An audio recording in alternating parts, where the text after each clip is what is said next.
Good afternoon, everybody. Welcome back to the channel, and as you'll see, we're not on a job site today. Be a little bit of a different video format today. We'll talk about where we're at with the Winterberry Project, kind of why we're not out there this week for a video, and an idea I have about a video series, and I kind of want some input from our viewers before I go through and start making videos for it. So to start, Winterberry. It would have just been pretty much the same exact house we walked through last week for an update. One little thing we did in there, we added the bathroom window in, that little powder room that we had showed you guys a few episodes back. And if you don't know what I'm talking about, go back and check out some of our older videos on our Winterberry project, and it'll kind of bring you up to speed at where we're at today. So we, as you guys know, we had ordered our bathtubs a little bit late, and two of them were special order, it turned out. The one for the master suite and the one for the full bathroom in the basement. Now the one in the basement won't hold us up if it doesn't come in. We can do our Durarock down to a foot above where the bathtub's going to be and leave that way until we get the tub in, and then we can finish the drywall. No big deal. The one in the master suite's a different story, and that one, to hook up the drain on it, you can't have the drywall done on the finished ceiling below it in the basement. And since the whole house is going to have finished ceilings in it, that causes a problem. We thought they were going to be in with plenty of time to spare for drywall, but we didn't push the topic hard enough with the supplier for the tubs. We kind of told them where we needed to be, and they didn't raise a red flag, and we didn't push for a delivery date. Well, we just found out Friday that they won't be in until the middle of April. And we're supposed to start drywall. It is February 6th today, and we're supposed to start drywall on February 28th. So we are on the scramble to find a different bathtub for the master suite that we can get in before the 28th, so we can get it set and get all the drywall done and not have to, leave a hole in the ceiling in the basement to have to come back and patch later. So I think I found one that's going to work. I'm going to get it ordered later today, and hopefully we have it in a week or two and we'll be perfectly fine. This upcoming week, we will have stuff to shoot there to show you updates. We've got our fire foam and our fire caulk is starting tomorrow. We've got the ceiling detail in the great room. We're hoping maybe later in the week that we could start on that. If not, it's going to be the first thing the week following. And then we've got a couple electrical things that are to get wrapped up and a couple of other little plumbing things going on over there this week. So we'll definitely have a video over there to show you guys progress. But I just didn't feel like taking you through and having it be the same thing you guys have already seen. It's kind of one of the things I would suggest if you're going to build your own home and you're going to act as a general in this current climate. Order everything with as much lead time as you possibly can. It didn't used to take 2 months to get bathtubs. You could get special order bathtubs in 3 weeks, no problem. It's a crazy time to be building houses. Windows are crazy lead times. Some light fixtures are crazy lead times. Cabinets are crazy lead times right now. Some places are quoting 24 weeks for cabinets. Other places are quoting 30 weeks plus. So spend more time in the planning stage, figure out everything you're going to want, and get as much stuff ordered ahead of time as you can so you don't hit some of the delays that we have hit at the Winterberry Project. And again, it's a spec house for us. So we're kind of doing some of the design work on the fly, which is not the best way to do it, but that's what we did on it. And probably do a little bit, and it didn't, like I said, it didn't used to be so bad. We could do design changes on the fly, figure things out, and if at worst we'd take a week delay on something, it wasn't a big deal.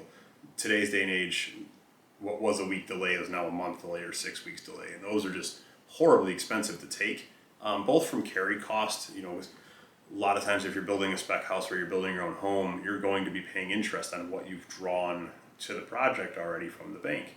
So if you take an extra month, it's just more interest you're paying, which makes your price of the house go up, and it's just not a good situation. So after this little hiccup we've got here, everything else we have ordered for the house. So we should have no more product delays once we get through the bathtub deal. Everything else we should be perfectly fine We've got our sidings ordered. All of our cabinets are already in and sitting in a warehouse.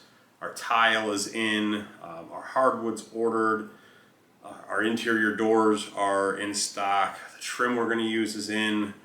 So pretty much everything else that we've got to put in the house. Our appliances are ordered. They're not in yet, but they're saying they should be in by the beginning of May, and we're looking to have the house finished at the end of May. We actually just put the house on the MLS this past week to start trying to attract some spring buyers coming in. And that way, if they want to change paint color or make a couple tweaks as we go, they've still got the freedom to do that. And then if we don't find a buyer by the time the house is finished, there's like a 50-50 shot I think I might end up keeping that house for myself. If you've been following the channel for a while, some of the early videos on the Winterberry projects, you had heard me talk about a house we were designing for ourselves that we were going to build. We had bought the property for it. We had Visbean Architects do, they drew up the house, dream house, everything we wanted. But I've decided to bag that project that's a whole other video. I'll explain why I decided to pull the plug on building that house at this point in time. Might still build it on a different piece of property later down the road, but just for now, that project going to the wayside. So I might buy the Winterberry if it doesn't sell, because I love that house. A lot of the stuff we're doing in there is because it's my taste, and it's kind of how I do spec houses. In case I don't find a buyer, then I can pick it up for myself, and it's not the end of the world, and then we'll sell the house that we're in right now.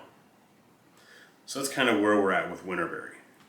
So I'm curious, I've had some people reach out, both in person, in email, on Facebook, and Instagram, asking about, what's it cost to build a house per square foot right now? Well, with how many options go into a home, especially custom homes, it's almost impossible to put a per square foot price on a house. Because you could spend $30,000 on cabinets, you could spend $100,000 on cabinets, you can spend $5 a square foot on flooring, you can spend $25 a square foot on flooring. So a generic number doesn't work. So I'm curious, would you guys like me to put together a video? Well, it actually would be several videos, because I would break down kind of individual clumps of this part of the project cost this much, this part cost this much, and use our Winterberry as the example for that project, because we'll have exact to the penny cost for labors and materials for this whole project. And since it's a spec house, I can share that information just wide open with you guys, and not worry about upsetting somebody. So if that's something you think would be helpful, and you could get an idea of exactly what it would cost to build this house, this design, this square footage with these finishings, we would do it and break it down based on just labor materials, not including land. Land cost varies so much between not even just state to state, but different parts of the same state have drastically different land costs. So I think it'd be something, if I was gonna start building my own house as like an owner builder, I'd like to see a real example of what somebody else has gone through and what those real costs are. And a lot of people keep that stuff under lock and key because they don't want somebody to know how much money they make on a project. I don't care. I build houses to have fun. I enjoy the process, and I want to get as much information and as much help to other people who might want to go down that path as possible. So let me know in the comments below. Is that something you think would be helpful? And if so, how would you like to have it structured? There's no way I can put it in one video.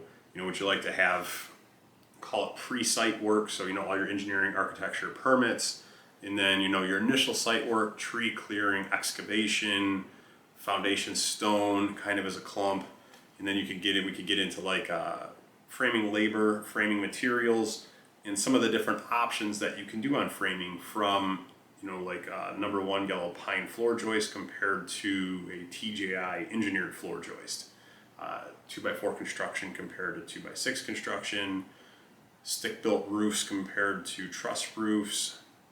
We could do like a whole framing video, and then we could get into call it your 3 mechanicals, your plumbing, your electrical, and your HVAC, do a video on that. And then we could go insulation and drywall, and then flooring and cabinetry. So just kind of let me know how you'd like me to piece it together for you, and I'll start working on that and probably use those as videos to fill in on weeks where we don't have project updates for you. I know for sure once we're back up and running, I'm sorry about my monitors going on and off in the background. I know we're going to have Winterberry Project updates for you on a regular basis, probably starting again next week for the next few months. We're about 2 videos done from being finished with our Marina Terrace project, and we don't have a set ground break date for our next project. We had 3 of them we were going to do in spring. One of them got pushed off so a little bit later in the year. The other one is my house that I was going to build for ourselves, and then we have another spec house that we're going to build. And we're still in the design phase on that spec house, so we're probably not going to break ground on that until May would be my guess. So might have a little bit of a lull on being able to shoot project footage, so I figured, you know, if there's stuff from the office I can do to help guys out, I'd be happy to. So as always, if you like the videos that we're shooting, you know, from building houses start to finish, do us a favor, you know, smash that thumbs up button. It helps a ton with the YouTube algorithm. And hit the subscribe button for us, and we will catch you on the next episode.